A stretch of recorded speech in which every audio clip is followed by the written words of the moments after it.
আজকের ব্লগটাতে আমি তোমাগুলোকে আমার ঠাকুমার বিছানাটা, ঠাকুমার আলমারি, ঠাকুমার ঘরটা সবটা শেয়ার করুম।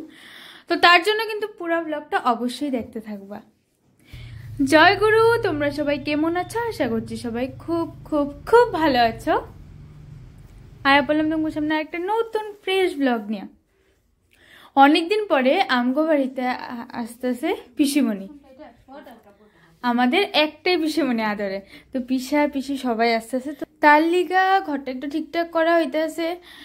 আর এই যে বিছানাটা দেখতেছে, এটা হইলো আমার ঠাকুমার বিছানা। তুমগুলোকে ফার্স্ট টাইম আমি ঠাকুমার ঘরটা শেয়ার করলাম, আগে কখনো করি নাই কোনো ভিডিওতে। তো পুরো ব্লগটা দেখতে থাকো, সবটা দেখতে পারবা। এই যে ঠাকুমার আলমারি, ঠাকুমার ড্রেসিং টেবিল, আর আমার দাদুভাইরে তো পাই নাই, সবার মুখে শুনছি দাদুভাইয়ের কথা। আমি আলমারি বিছানা সব ছুঁইতেছি আর ভাবতেছি এখনো ঠাকুমার গন্ধ আছে এখানে একটু একটু।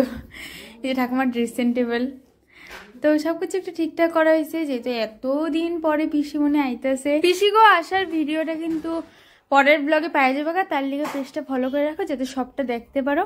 এই যে এটা হলো ঠাকুমার টিভি রুম। সন্ধ্যাবেলা ঠাকুমারে যখন প্রণাম করতে আসতাম এখানে, ঠাকুমা আমরা সবাই একসাথে বসে টিভি দেখতাম, স্টার জলসা আর গল্প করতাম। বাই বাই, ব্লগটা এখানে শেষ হলো। দেখা হবে পরের ভিডিওতে। ভিডিওটা ভালো লাগলে অবশ্যই একটা লাইক করে দিও।